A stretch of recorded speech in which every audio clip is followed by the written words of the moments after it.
Welcome everyone. Today we have our another new episode, and these days like we are very much busy with some of our interesting projects. Already we shared that World Talent Economy Forum. We are collaborating with Climate Change Division, Malaysian government, and we are arranging this open dialogue. This open dialogue already very much popular in Asia Pacific, especially largest corporations, government bodies, as well as different think tank. They are heavily promoting World Talent Economy Forum. And our major target is that how we can develop a sustainable ecosystem. That's why today we're going to discuss on data and economic policy for developing nations. I believe all of our speakers from developing nations, and I'm sure that we will get a very interesting views from our speakers. I want to start from our honorable speakers, Mr. Raja. He is, I want to say, 79 years talented. Like he is contributing for World Talent Economy Forum with his analysis and different kind of like research.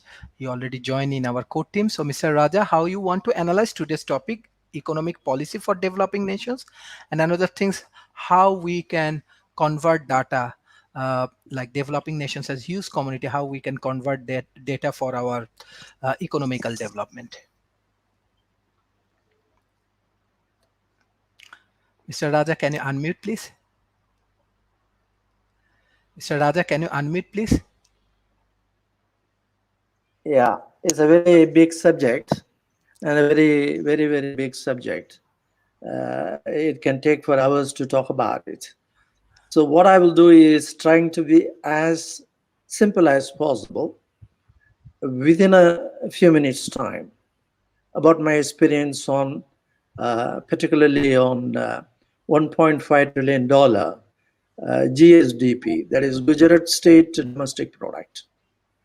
And what are the things which I had given the blueprint last year in January 2020, and what are the areas that are there, particularly on data and as well as on economic policy, and what is the problem area and how there could be a solution from my own way of doing things. So I'll share with you one of the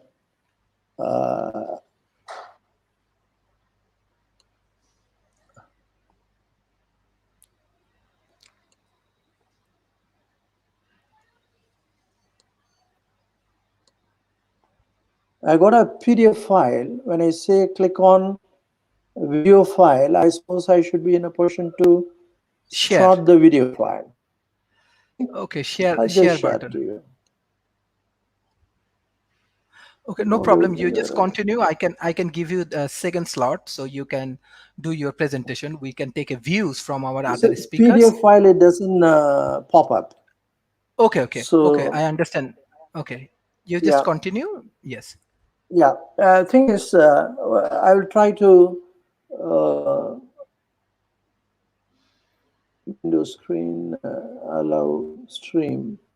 It says video file, but not the PDF file. So I'm not able to share the PDF file, but I can explain to you what exactly it is. To start with, I don't know what is happening.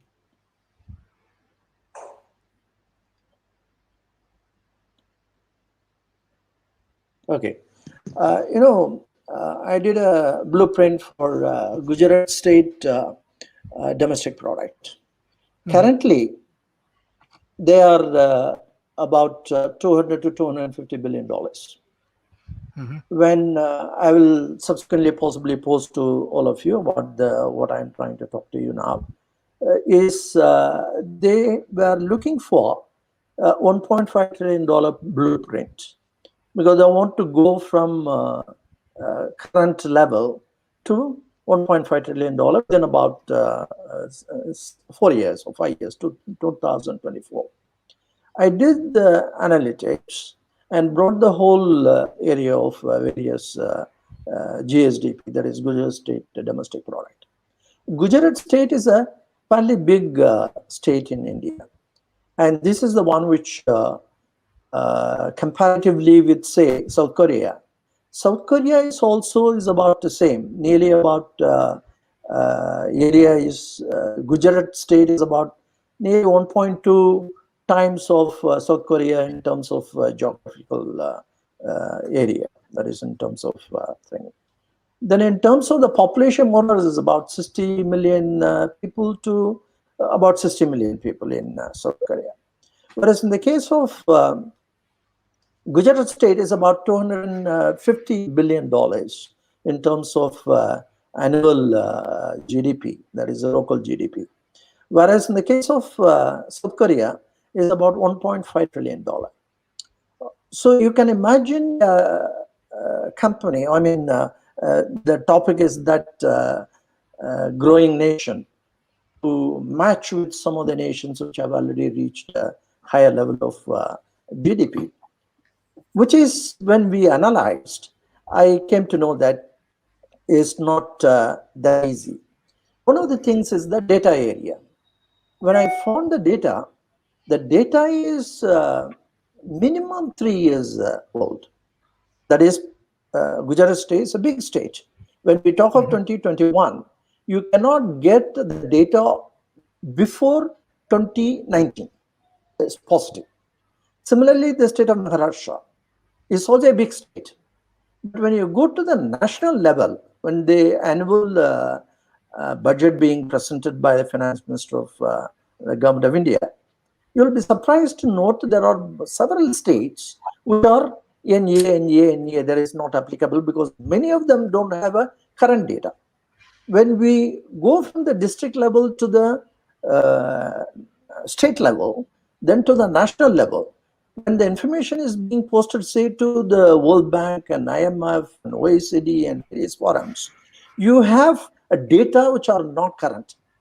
So what I had indicated is that you got to have the data with all the technicalities and digital revolution that is taking place.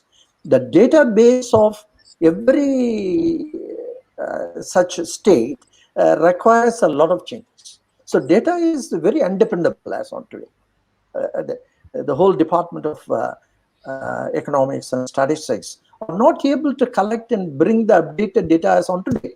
If I have to talk of the 2021 somewhere in September, and we talk of a data of 2019 or 2018, so no, that is point number one, which I have analyzed in individual areas of action. Then coming to the activity, that is economic, this thing which we are mentioning about it. This is the capital output ratio. In the economic policy, when we look at it, the capital output ratio is in terms of what, for example, is 32% of the GDP, and you want to currently is about 8%. That means your capital output ratio is about 4. When you want to increase to 9%, your capital output ratio should be 36. So you are 36% of the GDP. So 32 to 36, when you jump, there are 4% on the GDP have to be incremental value for the purpose of getting a 9% growth rate. Now, that growth rate is a problem area. The problem area is that we don't have the tracking record of what we invest and what we get it. It is all ex post facto. That we are talking of after 2 years and 3 years, we have achieved about 9% and all that. When you look at that $1.5 trillion of 2024, it came to about nearly 41.38% of CAGR. You've got to have several CAGR, and in total is about 41.38%. But when you look at the individual area, like if you look at the agriculture from 2017 to 2008, 2011 to 2018 is about 8.1%. Then you have the mining, you have transportation, you have electricity, you have industry. The industry growth was about 14%, 14.5% in 2012 to 2018 average. When we look at that, and we want 41.38% to the totality to achieve 1.5%. This is an area that requires a change in the policy. When we talk of 36%, when we talk of the capital output ratio of 4, then you get about 9% is the growth rate. Now, this is where the catch point is at. You can't do that in the sense the 36% is the one which had to be activated. When it is being activated, we are in a position to get 12%. Now, if you want 12% growth, you will have the capital output ratio is 4, then it must be 48% of GDP investment that you would be looking at. When I looked at Bangladesh has done very well. 2014 is about $168 billion. And in 2019-20, they got about nearly $361 billion or something. The growth had been quite phenomenal. To keep pace, and they have to look for about $1.5 trillion. If you look at that Gujarat state, look at that this thing, that is South Korea, and then Bangladesh. If you pitch on that $1.5 trillion for Bangladesh, you got to look at that capital output ratio. The capital output ratio, that is non-utilization of the investment, brings down your growth rate.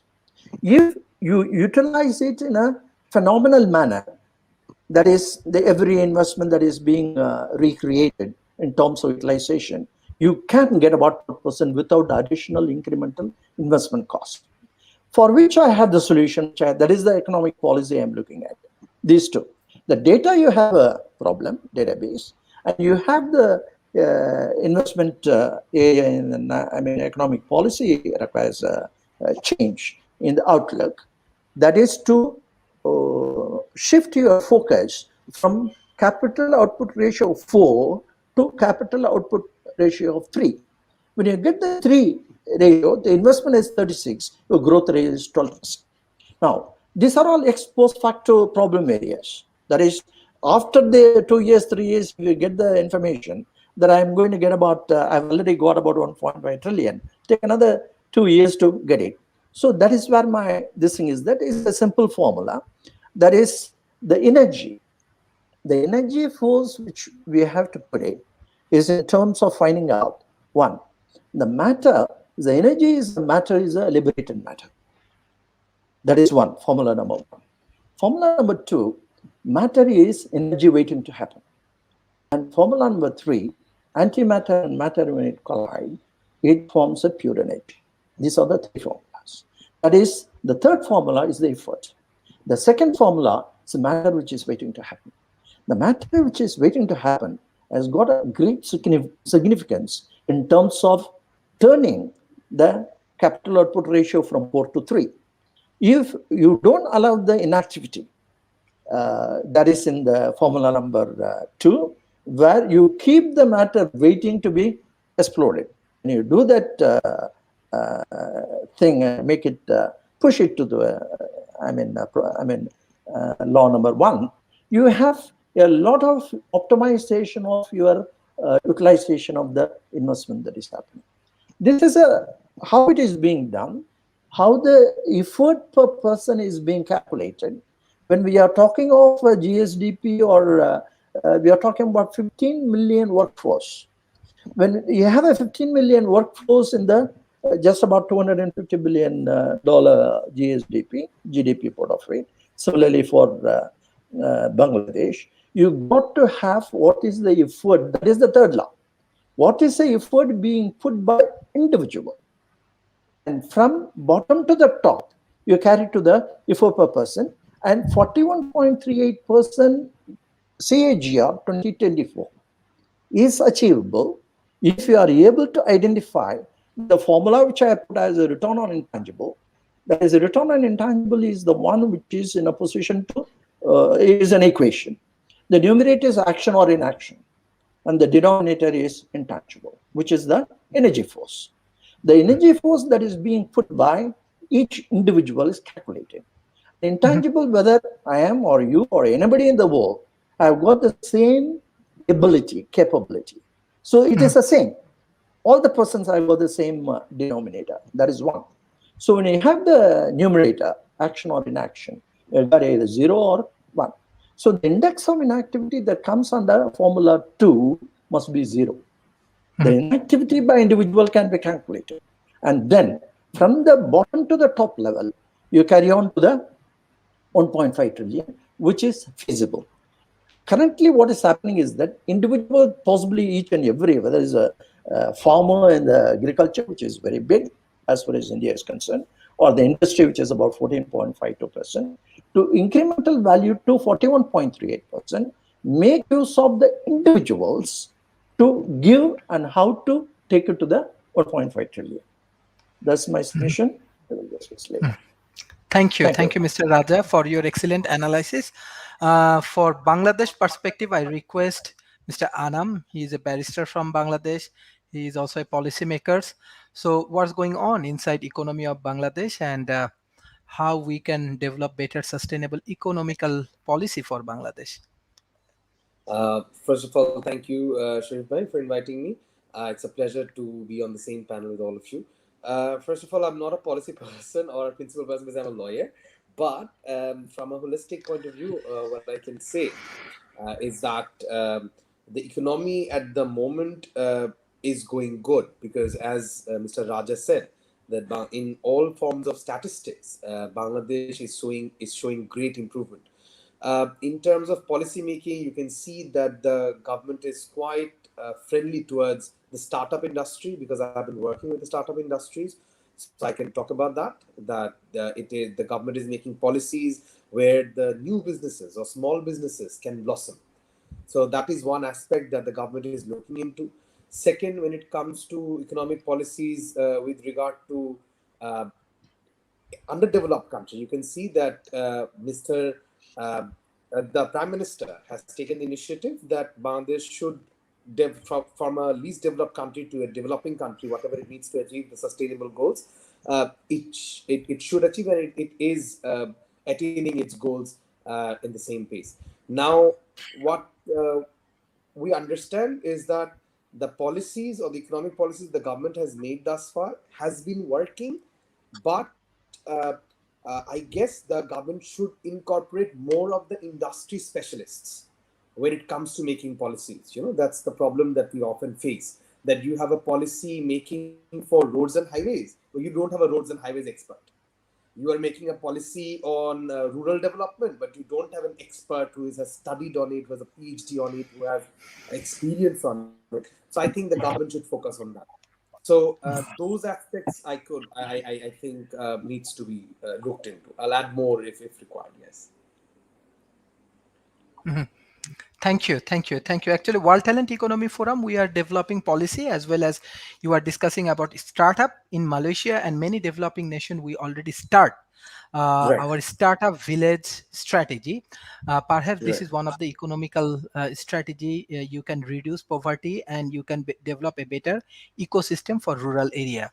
So already Right. a country like Malaysia, even UK, Italy, even some point in Africa, they are really interested to implement our activities. Even policy level, we have world-class analysts from worldwide, from Ivy League University, from World Bank, from UN, from World Economic Forum. So we are open for any kind of collaborations.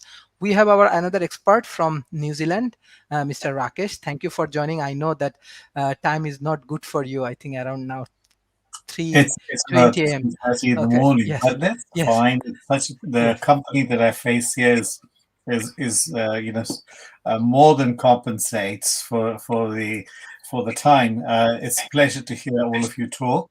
I'm not sure that I'm an expert, but I've worked in India, in Hong Kong, and Bangladesh, and now New Zealand.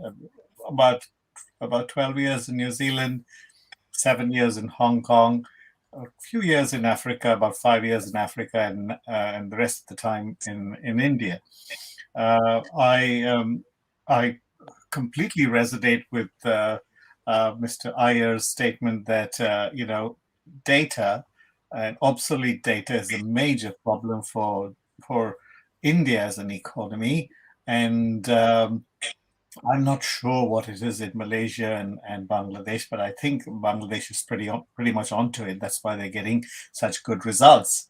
And from what little I have an uncle who lives in Malaysia, and he says the Malaysian government is also pretty onto it. So I think that's a starting point for any country. The data is a dashboard for development, and if you don't have all current data, it's going to hamper directions of development. In New Zealand, where I spent some time, we see that population is very small, so it's easy to gather data, and it's harder in developing countries with larger populations. Um, but even New Zealand has a productivity crisis. So if the population is too small, you can also have issues from the other side. Um, in terms of policy, I would say ease of doing business is one of the places where New Zealand does pretty well. And I'm not so sure how it is. I know in India it's not easy because I've had, when I worked in India for about 20 odd years, um, and that was a long time ago, so things would have changed substantially since then. I know that you had to have about something like 50 inspectors certify your startup. So, so that could be one issue with growing the economy. But I think that sort of sums up what I have to say. I'm really interested to know what the rest of you have to say, and looking forward. I'm all ears. Thank you, Mr. Saleh. Thank you, Professor Sharif, for giving me the opportunity to say something. So actually, I would like to discuss on the data policy that is required in the developing countries like Bangladesh.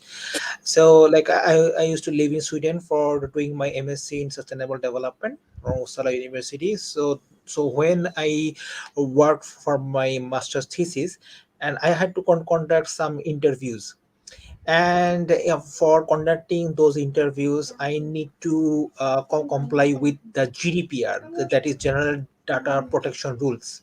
So under that particular framework, the information of the interviewees remain hidden and remain protected, and those who didn't disclose their information, we were not obliged to enforce them to share their personal information. And my professor suggested me that please don't collect their personal information like name, gender, anything, because it actually prohibits the GDPR, and it may hamper your thesis progress. So I didn't collect any personal information of my interviewees. But the thing is that their EU, because GDPR is found by EU, so the EU is very sensitive towards any sort of personal data information. And also the thing is that I have seen on the GDPR website that GDPR is regularly file complaints against many associations that are operating in the EU area. So they're very active, and their regulatory framework is very strong.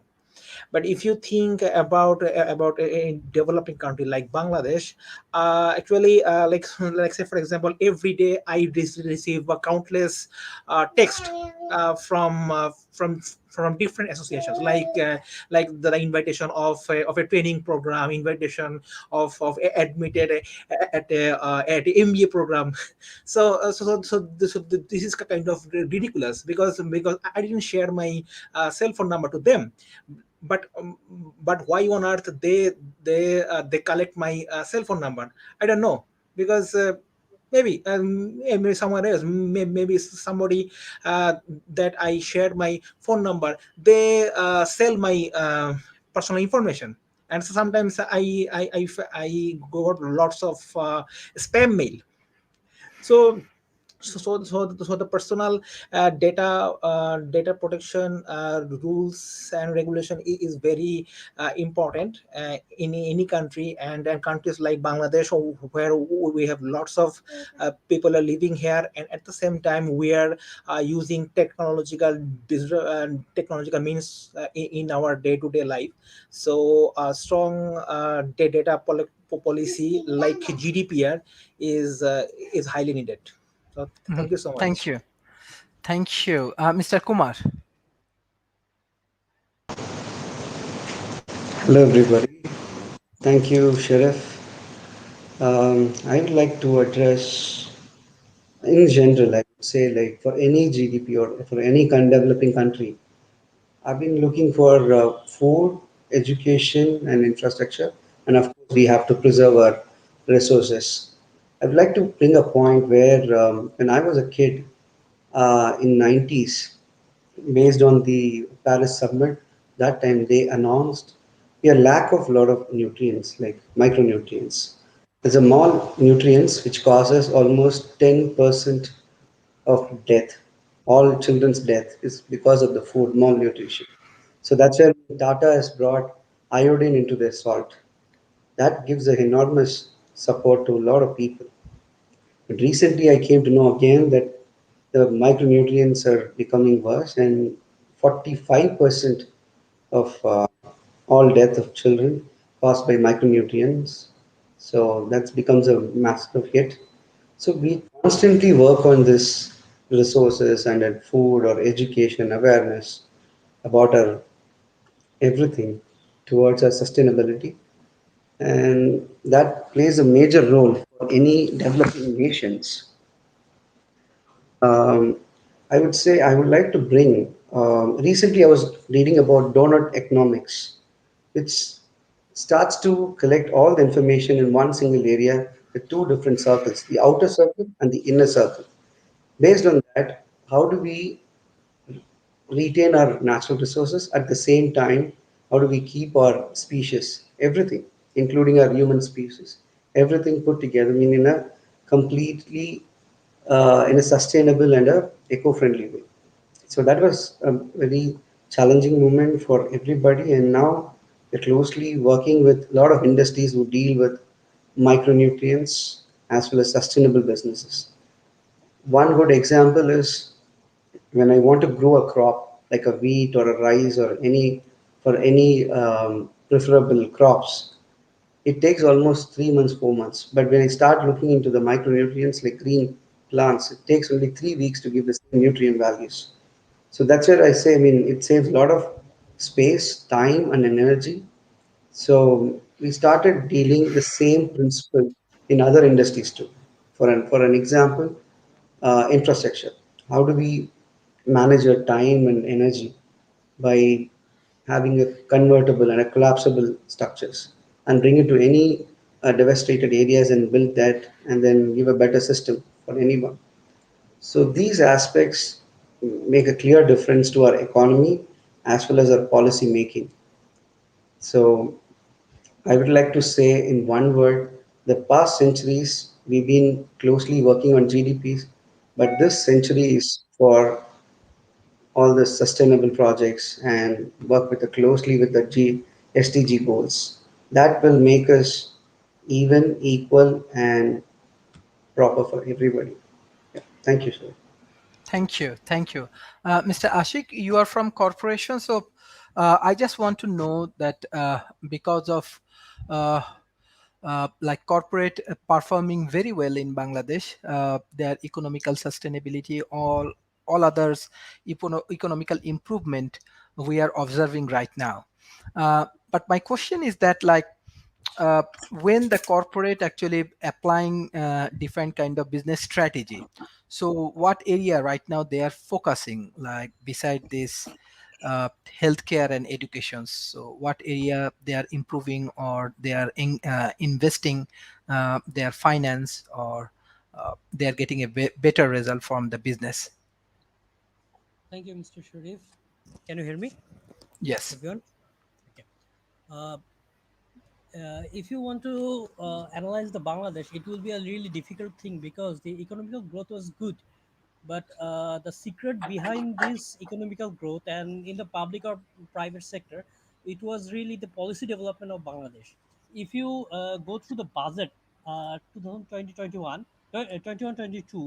the major budget was allocated in the public as administration, 19%. Education and technology was 16%. Transportation communication was 12%. That was the major hit over in Bangladesh. The transportation and communication. Bangladesh was in last 5 years.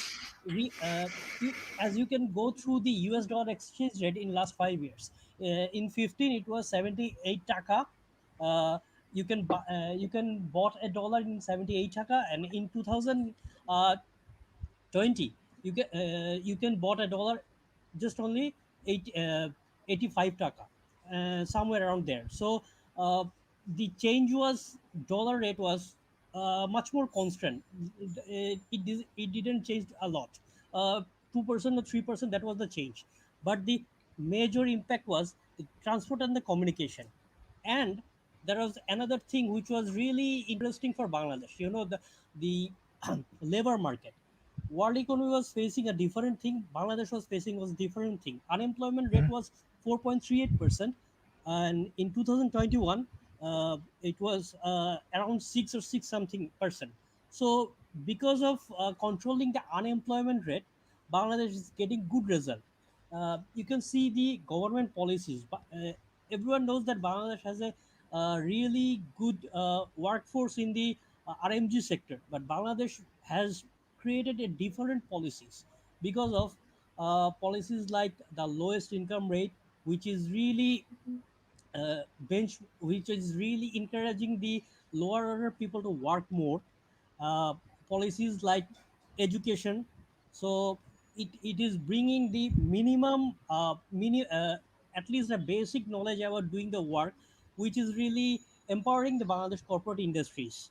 And much more, if you go through the current uh, working condition here, we have bring down the child labor problem here, because we are introducing a lots of compensations for the aged people.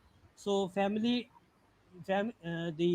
senior members are really getting a lot of money, so they are not sending their child to the work, and which is creating a room for the children to educate them and to use their education in the work, and which is really booming Bangladesh. Because uh, take frozen food industry, the major three industry, if you want to take it, that the frozen food, RMG, or pharmaceutical sector. If you analyze the age range, and most the entry point is 20 years to 26 years. That's the major entry point. There are few levers 16 to 20s, but the major entry point is 20 to 26. And these people have their minimum graduation complete, or their 12 standard complete, so they can use their knowledge and the experience in the industry, and which is really pushing Bangladesh economy. And that is where from 2015 to 2021, this economy is rapidly growing, because these young folks are ready to work. They have they have enough knowledge to sustain their life, and they can go more.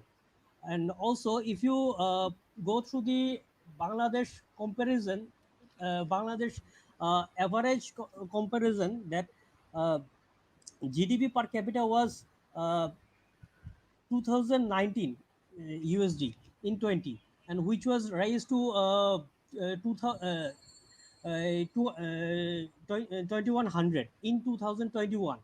If you see the depths of Bangladesh, which was 2090 was uh, 1,07,098 USD, which was bring down in 2021. So these growths are really pushing them, pushing their industry also. Also, if today's topic was based on data and economical policy. So I like to bring up the interest rate of Bangladesh. Okay, and that was another thing which was pushing the Bangladesh industry go much more further, because it was in previously in 2012 to 15, it was like average was 8%, 8% to 9%, but currently it was bring down. Also there is the impact of COVID, but still when it came down to the 5 or 6%, industry has a space to use their money in the reinvestment also. There was a capital market crash in 2019, but after that all the industry really take a precaution and take their provisions much more high, so that uh, reserve for unexceptional loss, they all kept it, and which really helped them to face natural disasters like COVID. During this COVID period, Bangladesh really do good because of they have the extra space. They have the extra space that, and that was the another benefit for them. So these are the economical factors which is really booming the corporate sector, private sector basically. Also, as you can go to the public sector, Bangladesh has increased the salary of the public sector, the government dominated area. So the corporations and the others are having their benefit, which was really emphasizing them to work more and more, and that's how Bangladesh is doing good. That's all from me. Thank you. Thank you. Thank you. I directly want to go to the one of the statistical information according to World Bank. World Bank prediction for 2022, they are thinking that Indian economy, South Asian largest, is expect to grow more than 10% in the fiscal year 2021 to 2022. The outlook for Bangladesh, Nepal and Pakistan has been revised upwards. Bangladesh gross domestic product is expected to increase 3.6. Nepal GDP uh, projected to grow by 2.7, and Pakistan growth expected to reach 1.3. Afghanistan's a 1% growth is expected. Bhutan 1.8. Maldives projected to grow 17.1% in 2021. Sri Lanka 3.4. That is the data and information from World Bank. uh, Mr. Raja, uh, another important thing is that like we are observing and we are getting information from our speaker that South Asia, we have some challenges for policymakers. We do not have enough policy consultant for different sectors. Example, even I know that Bangladesh has dependency for their, let's say, energy policy. They are getting support from JICA or this kind of foreign organization. They are actually helps to develop their policy, and when they develop policy, definitely different kind of business growth and everything depending on the developed nations. But my question is that how country like Bangladesh, India or Pakistan, they can develop more policy consultant or policy level expert for their countries, and how we can develop our own national economy through this process. Mr. Raja. Well, thank you. Policy, there are two things when I say corporate social responsibility. It is split into two divisions. One is the fiscal responsibility, another is the ethical responsibility. The data that we were talking about belong to the fiscal responsibility. And the ethical responsibility takes into account, do you hear me? Yes. Yeah. Ethical responsibility takes into account the economic policies. So if you look at that, what I've created as a corporate atomic structure is a proton, neutrons, and the electrons. The protons and neutrons take into account the nucleus of this thing. Same case with the company or corporate. That is the one which is the board of directors and the society form the nucleus, and the CEO team spins around the nucleus as the atomic structure does. The CEO team is the most important, is very evident. But what we are really not able to see is the combination of the nucleus, which is that of the board of directors who are responsible for a long term, they do the marathon run now, whereas the CEO runs a Hussein Bolt. So when you have that marathon runner joins hand with the society, you have an amazing stability that comes. In the real area where the electron runs around, spins around, it spins around the nucleus at a very speedy manner, nearly about 3/4 of the speed of light. It goes, if it goes offhand, you won't be able to catch them. That is where we come across a lot of these NPAs and not being properly running the organization. The stability of the organization comes from the policy. A policy statement, which is very important both in terms of individual companies. There are, in my analysis, about 170 process blocks. Only about 12 are quantitative. The balance 158 are qualitative. That 158 are quality elements. It could be, whistleblower policy. It could be UNGC policy. It could be, labor rights, human rights, and environmental rights, and the anti-corruption, 17 SDGs. If you look at the 17 SDGs, there are about 9 which belongs to social, 4 belong to environment, and 4 belong to economic development. There are the 17 SDGs. The economic development is the one that we normally look into when you say GDP. I think, who said, Ramesh or somebody said, this is the time for looking at the SDGs development.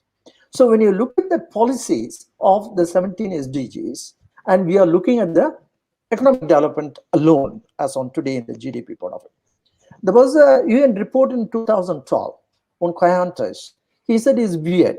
That is Western, educated, industrial, rich, democratic countries on gross national happiness index. This is the one which is really not being done, is being done on a survey. They take about survey of about 15,000 people for India, of 1.3 billion people, and come out with the JNH index of these people within just like that. 157 countries, they do that. No, you got to necessarily work towards from bottom to the top.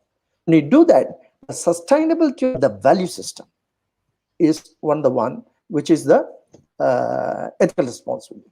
The sustainability of efficiency, which is what I said, is the bring down the capital ratio, input ratio to 4 to 3. That is the efficiency part of it. When you do the efficiency is one area, and the policy, economic policy, is the second one, which is the sustainability of the value system. The sustainability of efficiency brings profits, whereas sustainability of value system alone brings the sustainability of profits and growth. It's very important, and we are lacking in that. That is the indicator that we have to look upon. It is several in 9 social and 4 environmental. The denominator is how the accountability factor is being done. Like, just to give an example of what Microsoft does in terms of the CO2 emission, they have 2030 targets and 2050 targets. There are several scope 1, scope 2, scope 3. When you look at that, what the CO2 emission control is being done to, say, a truck driver. You have about 1 million truck drivers possibly everywhere all over the world, or even in a single country. You've got to identify, as it has happened in the case of Malaysian airline, the pilot is a denominator. The truck driver is a denominator. And these are the people who have to be accountable for what they have done to the SDGs. Not simply from top to bottom, where everybody gives only the efficiency part of it, the sustainable efficiency. The value system which is being done, the denominator of the people within that, 500 people are working in the company, or 500,000 people are working in the company. You got to get what is the value system. There are 158 value system of value. This is the one we construct the values and deconstruct the valueless. There are several of them which is running around. If you do that, efficiency will go up. efficiency will go up or the profits will go up because the raw materials is the system, there's the value system. So the policy is the most important thing that is being entrusted to the board and the society. Society brings the policies actually. So this is the one which I'd like to refer, and it would be done. Thank you, Professor Mamun, for joining today's sessions. I will give you floor. Before that, I just want to give floor to Mr. Anam. Basically, there are some questions regarding data protection law. Especially Mr. Saleh bring this question that data protection is not properly happening inside Bangladesh. So what about the data protection law inside Bangladesh? Because data is the key. Data is the future of, for all of the economy. So how actually the law and the policy actually handling the data inside Bangladesh? Right. Thank you. Thank you. First of all, we all of us, I'm certain, in every jurisdiction, this has become a normal practice where you see that you are receiving text messages, emails from no, you don't even know where this company came from, and you are frustrated with constant messages from the same company, bulk messages, emails. So you're often you'll see that your phone memory is taken away by those messages. Your emails are taken away by those messages, and this is very much painful for professionals, particularly. Now, Bangladesh has enacted a law by the name of Digital Security Act 2018, where the personal information has been defined under Section 26 of Digital Security Act 2018, whereby personal identity information would essentially be your father's name, your mother's name, your address, your phone number, and all of these things, your emails, all of those. Now, what happens if they what how can they use the data? So they can use the data after they take authorization or consent from you.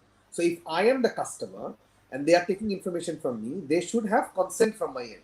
Now you see, when we log into any app or we sign up for any app, there are 100 conditions, and one of those conditions contains that you are giving them the consent to actually publish or share your data. And we don't read it. We constantly go ahead with I agree, I agree, I agree. You see, but they have taken valid consent.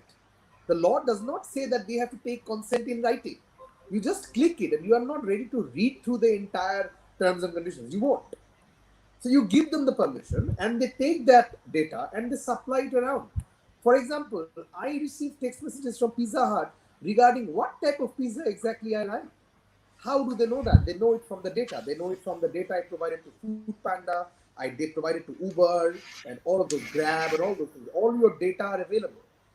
And what are your preferences? Google knows it, Facebook knows it, the consumers. Even there are businesses now which thrive on the basis of data. They only sell data. So, say for example, you are a startup business and you are taking data from people. So, I have met several clients who are have a startup business, and I ask them, your modality is not feasible, it not have a viability. And he says, well, I don't care. In 2 years or 3 years of time, I will have enough data to sell, and it's enough for me. And he has millions of data. Let's say, how many farmers are there in Bangladesh? You do not know, but he has all the data from the farmers. What kind of crops they produce, all of those information are there, and he has taken consent from them in the form of an app, and you don't know anything about it. So the law is there, but the law is not sufficient to give you enough protection, and that is a problem. And you know why this problem exists? Because as Mr. Iyer was saying, that when we are making laws or when making economic policies, we are not taking the stakeholders into account. We are not consulting with the stakeholders. We are not consulting with the professional policy analysts. Say, for example, if you are, for example, Center for Policy and Dialogue. Anyone who is staying in Bangladesh would know Devapriya Bhattacharya, the person who founded the CPD, the Center for Policy Dialogue, and he analyzes all the economic policies made and everything. But you will see they are making several programs, they are discussing several policies, they are trying to contribute in the policy making, but they are not directly contributing in the lawmaking or in the policy making because they are not given the room to do that. And that is perhaps the problem. So we have a Digital Security Act, but we do not know that what are the problems if there were actual analysts who understood that these are the problems and this is how we should go ahead about it. Because authorization nowadays, you just click on it, you don't sign it. You click on it, you agree on it. So everyone will sign up for it. And companies are taking benefit of it. Your data is available to everyone and they're selling it. And you are receiving phone calls from various agencies and all. So I think the law is there, but it still needs a lot of improvement. And you'll see that it has been enacted in 2018.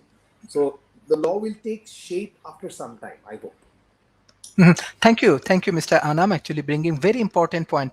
I think you are bringing the right point in the right places. World Talent Economy Forum, we are advocate for modern science, engineering, and technology. Like you have policy that is good, but you have to know how to utilizing the technology. So that's why we are inventing technology with one of the corporation from Switzerland, and they are actually heavily involved with these data protections. Like every corporation, they can, even every small medium enterprise or even startup, they can control their own data and they can manage their own data and they can utilize it. So fact is that policy is important. Side by side, we need technology, especially this kind of technology. Silicon Valley, Switzerland, Germany, as well as Japan, they're heavily implementing this technology. Malaysia soon, they're gonna invite this kind of corporations to implementing this data, controlling this data and everything. So you will be the key person. You can protect your own data and you can monetize it from your data. So this kind of solutions actually we are also advocate for this kind of solutions. So I request the developing nations, if we work together, maybe we have better technology, maybe we have better understanding, maybe we have better solutions. If we implement it, then I think our economy can bring more like billions of dollars in their economy through this data protecting policy as well as through the technology. Professor Mamun, I want to invite you in our board of advisory World Talent Economy Forums, because you contributing a lot with your research, with your policy consulting. So Professor, we are discussing on economic policy of developing nations. So what's your view about this economic policy development? Thank you so much for inviting me in this session. As you already mentioned, to invite as an advisory board member of World Talent Economic Forum. I believe, inshallah, I could add more values by this position, because the World Talent Economic Forum basically working for the developing the society. And when you think the smart village, this kind of concept is coming from you. So this is the way that how we are the our expertise will be utilized in this platform. Thank you so much. So, I'm so sorry that I joined the late because I was in the another event, and I did not listen the earlier speaker conversation too much. Whatever I understood, I like to share the few some things, but it's a very basic something. When you're talking about the data, the first question will come up from the researcher point of view: data collection methods. This is a very fundamental discussion, data collection method. So you have to mention clearly data collection methodology. And then the question is the ethical issues. If there any kind of ethical issues, then we have to need the ethical approval board. The authority will approve this one. Particularly if you collect the information for the hospital, if you collect the information for the very sensitive issues, then you have to need the confirmation the ethical issues has been maintained properly or not. Then come the next question is the data visibility and data security. You know that this is a very important discussion, data visibility and data security. And you know that when you think about you like to convert the data to information. Data is the first stage, raw data. Then we have to convert this data to the information for the visibility for the people, for the public, the person. The question is that the right to get the information, the need to come from the data. But unfortunately, what I noticed that our developing country, there is some issues, unethical issues of data collection method. So that's why then when you convert this one to the in terms of the information, which will be visible to the people, there is some questions there. There are visibility, ethical issues, and security issues. So I think this is the things that we can work, particularly the World Health Economic Forum, they can work on that.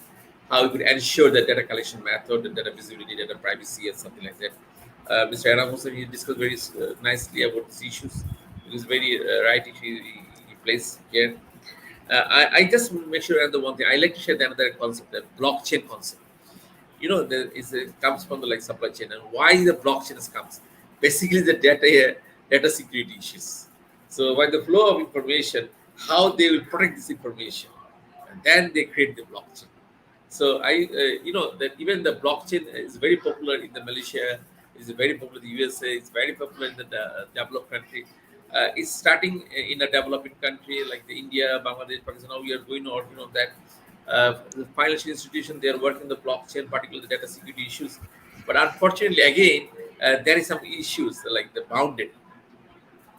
So I believe that it will take time. What they can work on that in the blockchain area, and definitely I can add some values there as well. And then now come to the question is that big data. When the question is the data, the next question will be the big data. Some of the largest industry, largest organization, suppose the Tata. If you think the like the Walmart, if you think the Tesco, they have the big data not only one country, the multinational. So how they will manage this big data? So we need the big data analyst. I joined the one international conference the last year in China. I delivered the keynote speech on big data, and this year they have another conference in November. I delivered another lecture. So I noticed that lots of experts they discuss about this issue, that how they have to ensure the big data within the multinational countries. Multinational countries is a multi-dimensional security issues because different government they have different issues how they'll control this one. And particularly if you talk about the China, that how they are monitor this kind of data issues and other issues, how they'll manage this one.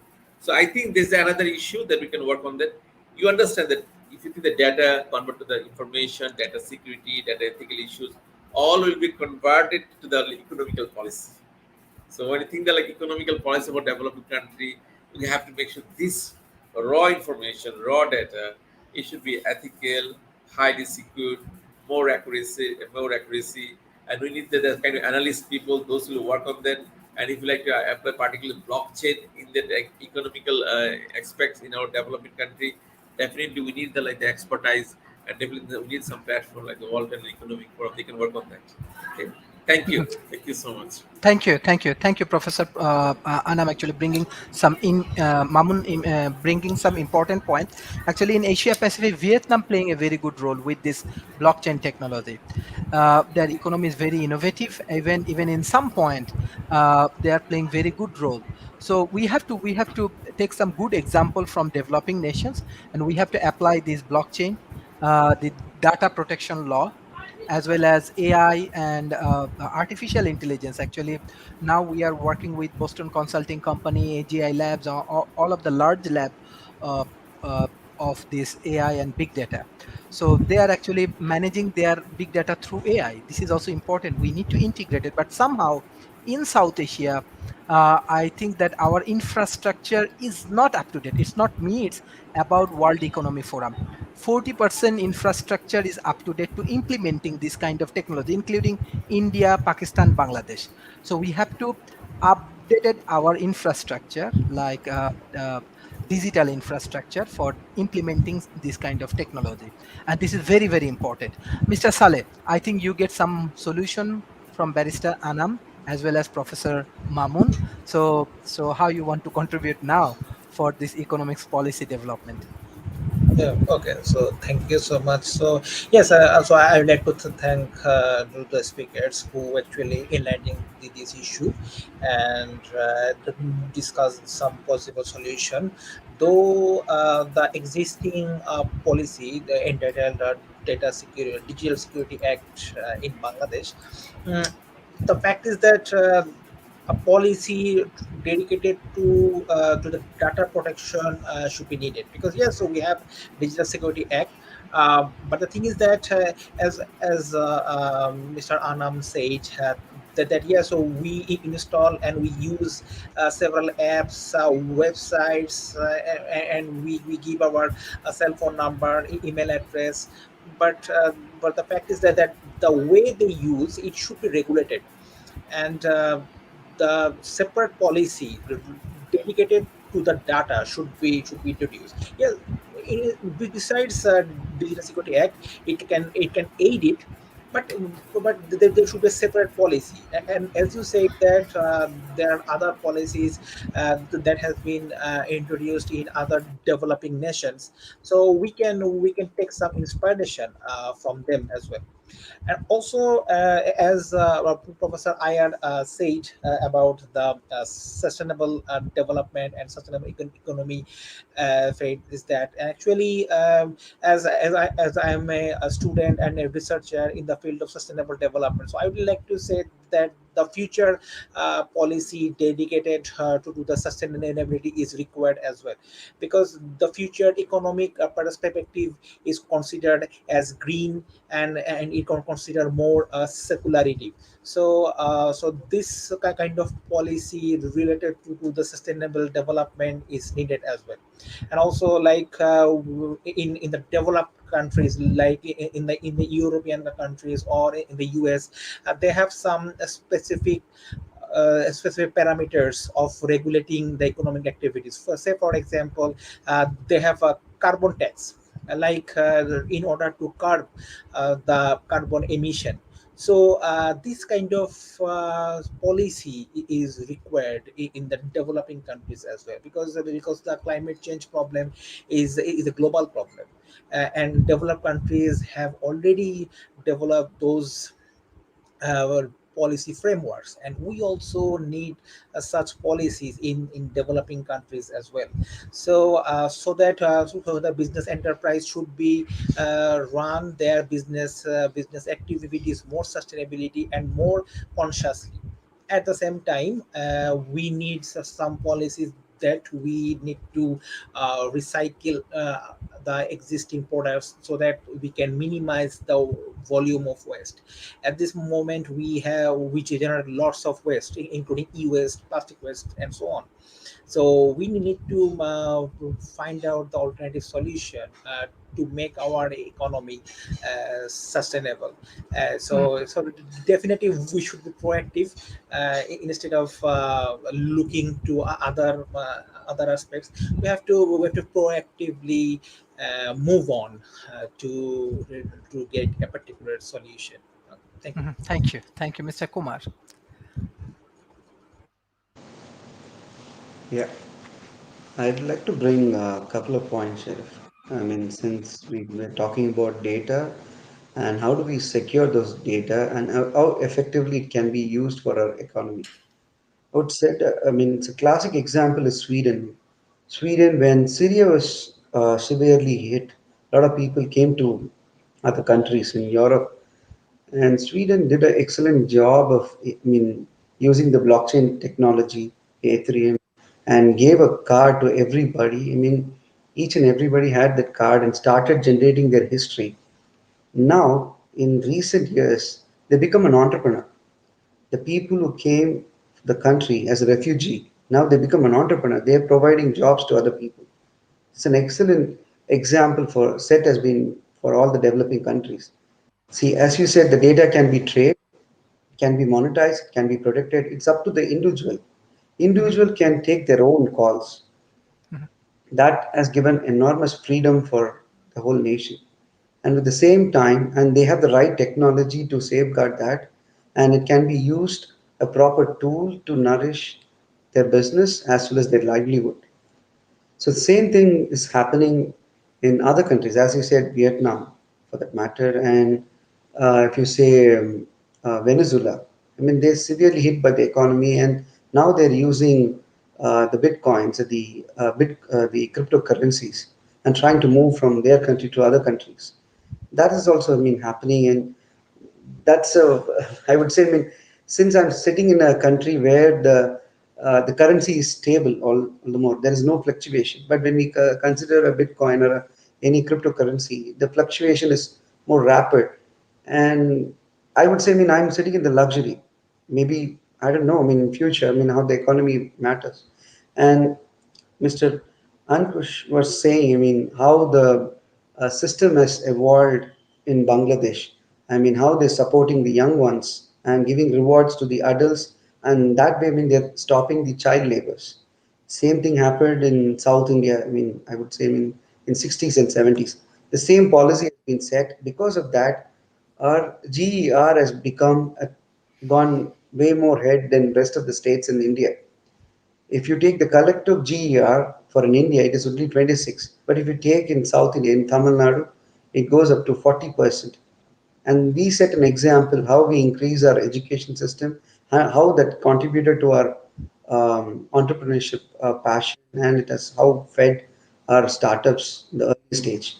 So, as you said, the right policy would be aligning our goals with the SDGs with the help of the latest technologies like Bitcoin or big data that protects us. And for that, I mean, hats off to the new technologies, and that helps us as a startup. I mean, I run different startups. As Mr. Salim is saying, um, the sustainable goals. I mean, we have said one in energy, one in water, and one in food. So that becomes a complete sustainable package to our nation. Thank you, Sharif. Thank you, thank you. But in some point, even how we get some industrial guideline from our different corporations, from world-class corporation. I think, Mr. Kumar, you know that different world largest corporation like Microsoft, IBM's, and many big corporations, they join in World Talent Economy Forum. So even recently, China governments and the expert of our from our panel, they believe that bitcoins and this is not an asset. And China government already banned the Bitcoin and cryptocurrency because many of the money transferings and money laundering happening through this process. So China government also fully banned all of these procedures. So we have to be careful. Definitely, blockchain is a very good technology for improvement and business integration, but definitely this is debatable. Many people investing on Bitcoin, but government also banning this kind of technology. I directly want to go for the concluding remarks for today's sessions. I want to start from Mr. Ashik. Mr. Ashik. Thank, thank you, Mr. Sharif.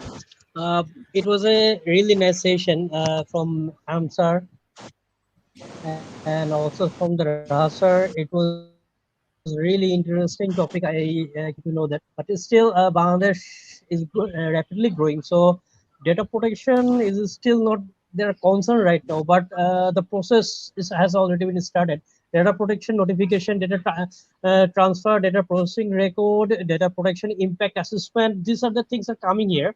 Cybersecurity also came to the top of the town right now for the corporates. So they're start to grabbing the concern about breaching the data, data breaching notifications and others. So they have already started it, and I hope in near future they will take the precautions, because in every sector Bangladesh is really doing good. But also that Mr. Raja sir has bring a interesting topic here. It is not too much related to today's session, but I want to keep a light in this. It was like a gross national GNH, the Gross National Happiness Index. It was an interesting topic I came to know about in my university. Philippine really focus in that how much happy their people is right now. So in that portion, their ranking is 61, gross national happiness index, and Bangladesh is ranking 100 and 101, where the India and the other countries in the developing sector, developing nations are not that much ranking good in there. So you are thinking about the investment, you are thinking of the interest rate, the labor act, and other things, but there is called happiness, which really come to in focus. Need to come in focus, because you can deal with those things, but if your people is not happy, your nation will not do good. The policies will not work, and they will join in the crime, and which will bring down the GDPs and others. So it will be interesting topic, an interesting thing to came to a light, that gross national happiness can be another indicator to control this economical policy also. That's all from me. Thank you. Thank you, Mr. Ashik. Professor Mamun, what's your concluding remarks for today? Uh, I'd like to request one thing is that there is some experts I noticed they can share their more experience regarding the issue. But what is our understanding is that now they come to the question already Mr. Ashik mentioned that how we can apply this kind of data protection system in our country, because now day by day, suppose Bangladesh, in the Bangladesh, now we are moving to the middle income country, so our data is increasing. So the question is, the big data is coming. So the security is very important. Ethical issues is very important. So now we have to do the blockchain. What is the meaning of blockchain? Blockchain basically nothing else. Just like to make sure that protection of the data, Mhm. protection of the information. So what is it? This is the way that how can you can continue. You know, I'm supervising one PhD student on the blockchain. So what is I understood that in our country that there is a few institutions, financial institutions, officially they're using this blockchain, but it's not the like the predominant in our country. But if you like to apply the blockchain everywhere, then we have to ensure that the data protection system. So I believe that we need to work on that so that developing countries can apply this one, and definitely it will add the values to economic policy. Because when it comes to economic policy means basically everything like the data, all kind of information, all kind of data, how we can compare. Even in our country, sometimes you see there's a debate of GDP. Sometimes there is a debate with our already mentioned Dr. Devil Bhattacharya, their comments or something. Because the main problem is the data. We don't have the enough data so that we cannot come up with the decision.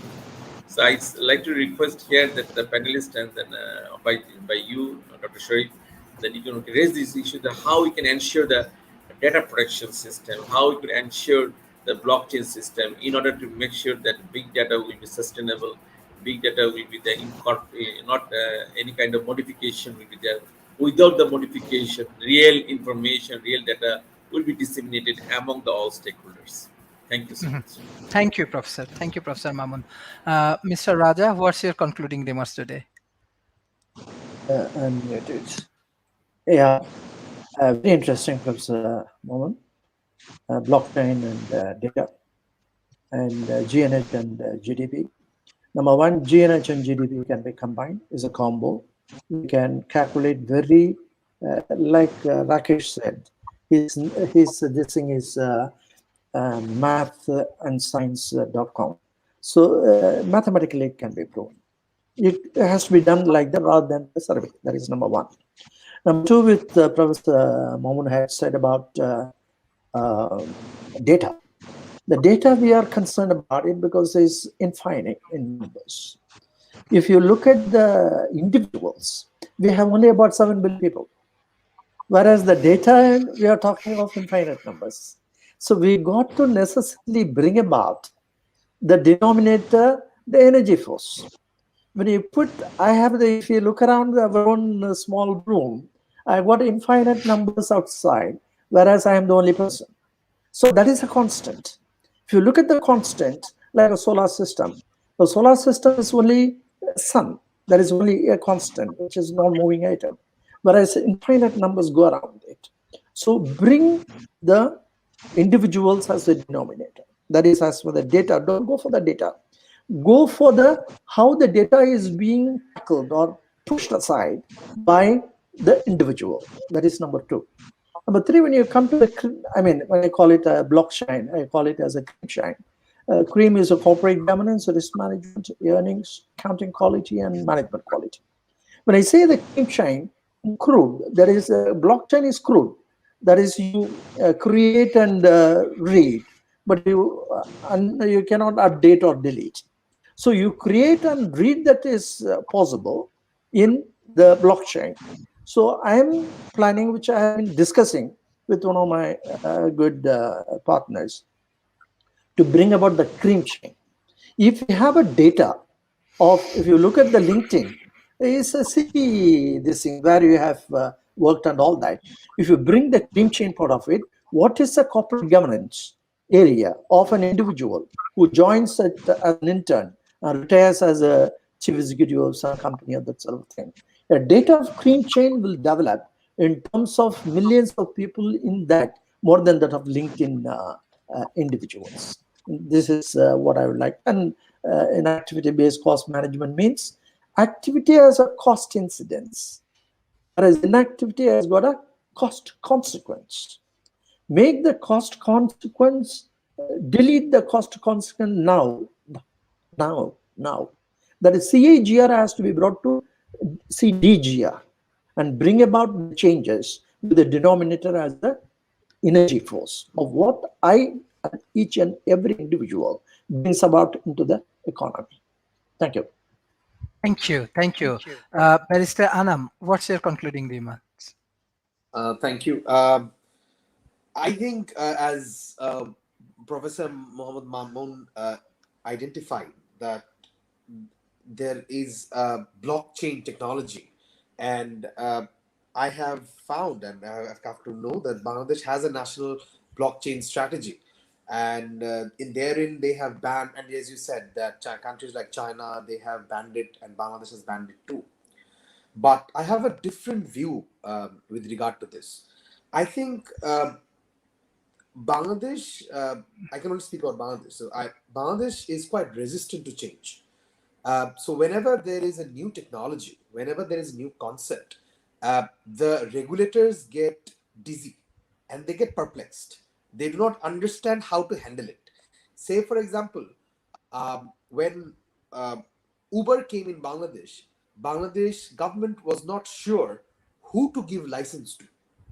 Who do I give the license to? Whose car is this? Who is driving it? Who owns it? So, there is this lack of understanding of the concept. Then, when some other businesses came, which are a bit different, like cryptocurrency, I'm sure we are a bit pessimistic about cryptocurrency at the moment, but we may become very positive sometime in the future. I don't know.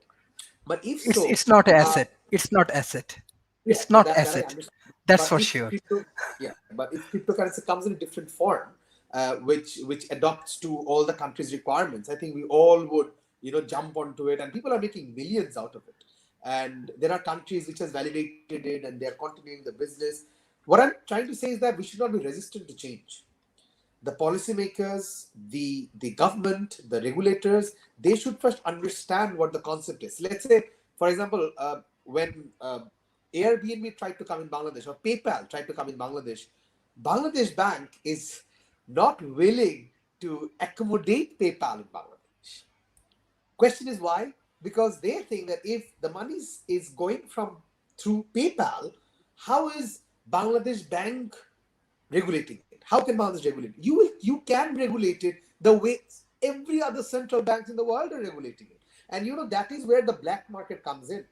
So I know of several people who are doing freelancing works, and they are receiving their money abroad, and they are doing it. Then they're bringing the money through the black market through Hundi, and they're receiving the money. The government is missing the money or the tax or the return in any ways. So why not introduce PayPal? You get it? So I won't say only the Bangladesh government, but South Asian region in itself is very resistant to change. They do not want to change things. They do not want to accept new things, new culture. So I think in this global village, it is very difficult to ignore new concepts. So you need the policymakers need to be more proactive. They need to be trained. What is the main problem with Bangladesh that I find is the new talents or the breeding talents who could become someone like Mr. Iyer or Mr. Mamoon are leaving Bangladesh and staying in other countries. That is one of the major problems, and that is because of our resistance to change. We are not willing to give scope to the youngsters, and I think the policymakers should take into account the stakeholders who are suffering or who are affected by the policy. If that is not there, if the policymakers are not trained, if the policymakers are not educated, no matter what policies or laws you make, it won't come up in the news. Thank you very much. Thank you, Barrister Anam. Actually, World Talent Economy Forum working on that particular point. We are advocate for modern science, modern engineering, and modern technology, and we want to utilize our resources. When example that we country like Bangladesh, India, Pakistan, or South Asia, they have lot of resources, but the country, they have to utilize their talents, right? We have our own resources, we have our own barrister, we have our own policymaker, we have our researchers. So we have to know how to utilize our resources. That is very, very important. So that's why we developed this World Talent Economy Forum. As much as possible, we will try to utilizing the resources for the global communities. And we are getting a very good support from Silicon Valley, from White House, from Ivy League University, largest corporations from around the world.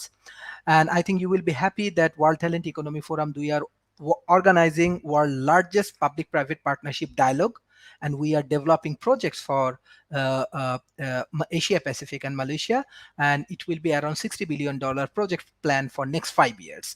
So I want to welcome you. I'm sure that all of the great resources from around the world, 25 Octobers, we will organizing this open dialogue in the Dubai Expo, and Malaysian government actually sponsoring it. uh, uh, Petronas is sponsoring our event, as well as Khazana also supporting our event. This is one of the beautiful aspect of the developing nations. I believe that country like Bangladesh, country like Nepal, even India, Pakistan, Indonesia, Vietnam, they can follow this kind of model, because this is very important, because we need to create a resilient ecosystem. And if we want to create the resilient ecosystem, that is important what actually Barrister Anam said, that we need to utilizing modern science, engineering, and technology properly with proper policy. Mr. Kumar, what's your concluding remarks for today? Thank you, Sheriff. And my concluding remarks would be, as Mr. Rahim was saying, the happy index, whatever policy, whatever system we implement, unless we know the index, unless we know the data, the feedback from the public, we're not sure that which is working, which is not working. As Anand was saying, I mean, we have to be open to accept the new technologies. When we accept, we will evaluate and get the data, and then we will execute it. So all I'm saying is open for the new technology, validate it, put it in the right policy, and have a proper feedback for those data, and we can give a better future for the next generation. Thank you, Sharif. Thank you, Mr. Arman. Okay, so thank you so much. I'd like to conclude my today's speech is that yes, definitely our stakeholder approach that our discussants have said, that because we are affecting, because we're actually interrelated to each other. So one party affected, it actually create a ripple effect to others. So definitely the policy approach should be multifaceted, and the policy approach should consider each stakeholder that is related to the economy as well. So like as I said before, introduction part of the today's session is that, like, whenever we install a app, because for the purpose of doing our particular serving our purpose. But the thing is that when we install this app, we just click on it, because it's to me it's a kind of trap, because we don't have to we don't have to protect it, because this app is needed for us. But as this app is needed for us, we have to compromise this. But this compromise has been used by the app developer, and a proper and strong data protection rules, like I mentioned in as GDPR, that is applied in the EU. So this kind of data protection law is needed to to protect and prevent the misuse of our personal data. And last but not the least is that uh, we would like to develop our country more resilient, more sustainable. So in order to make a more resilient approach, we have to work together, like World Talent Economic Program has always said, that they would like to develop a particular platform where all the countries should work together to make the world sustainable, because a particular country or a particular region cannot make the world sustainable. Instead, all countries should come together, and the world talent economic would be a very good platform in coming future, definitely. And I wish all the best for this platform. Thank you. Thank you, thank you, thank you, thank you. It's not only social media platform. We are doing a lot of research. We are doing academic activities. We are doing real-time projects, and I request all of the developed nations, because I in World Talent Economy Forum, largest corporation, developed nations, they are actually joining and they are supporting our initiative. I request all of the developed nations invest in developing nations and help them to grow the resilient concept and resilient ecosystems. So World Talent Economy Forum, with the help of Climate Change Division, Malaysian government, we are developing this blueprint for Malaysia, and I'm sure in the future in Bangladesh, India, Pakistan, Indonesia, Vietnam, and all of the developing nations, we can work together, we can help each other, we can develop a better ecosystem, and we need more resource like you. We need more professor, researchers, we need more academician, we need more startup who can help us, who can innovate the technology. So this way we can help each other, and I believe our initiative already supported by all of the Ivy League university, Biden administrations, and many important organizations around the world, hopefully with the support of developing nations. And we want to engage with grassroots level. I really love to work with grassroots level. That's why we developed, Professor Mamun said, this sustainable village concept, and we love to do develop these things in Bangladesh or India or other countries. So your help and your collaboration is very much important for World Talent Economy Forums. The young talented pool like Barrister Anam, Mr. Ashik, Mr. Arman, Dr. Kumar, you can join as our fellow. Many things we have to work as a team, and we are happy to collaborate. Thank you, bye-bye, and take care. And support all of our initiative, and support developing nations with their resilient economy policy. Bye-bye and take care. Thank you so much. Bye bye. Thank you Bye. very Bye. much. Thank you. Bye Bye. bye. Bye. Bye.